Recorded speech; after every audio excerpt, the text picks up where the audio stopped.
పంచాయత్ నిర్ణయాలను ఎగ్జిక్యూట్ చేయడం, Panchayat records and అకౌంట్స్ని inspection చేయడం, పంచాయత్ సెక్రటరీ పనితీరుపై పరిపాలనాపరమైన కంట్రోల్ కలిగి ఉండడం, గ్రామ పంచాయత్ బౌండరీస్లోని ఏ అథారిటీ నుండైనా ఎలాంటి ఇన్ఫర్మేషన్ అయినా తీసుకునే అధికారం సర్పంచ్కి ఉంటుంది. గ్రామ పంచాయతీకి వచ్చే ఫండ్స్ ఆ ఊరి సంక్షేమం కోసం మాత్రమే వాడాలి.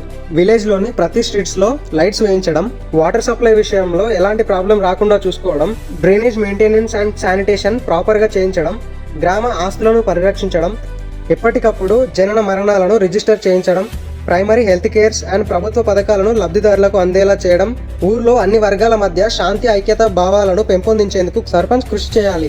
కాబట్టి సర్పంచ్ అనేవారు గుర్తుపెట్టుకోవాల్సింది ఏంటంటే, తన బాధ్యతలను మర్చిపోయి అవినీతి లేదా అధికార దుర్వినియోగానికి పాల్పడితే మధ్యలోనే తొలగించేందుకు చట్టాలు రెడీగా ఉన్నాయి.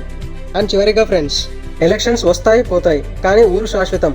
డబ్బు కోసం, మందు కోసం మన ఓటును అమ్ముకుంటే మన భవిష్యత్తును మనమే పాడు చేసుకున్న వాళ్ళం అవుతాం.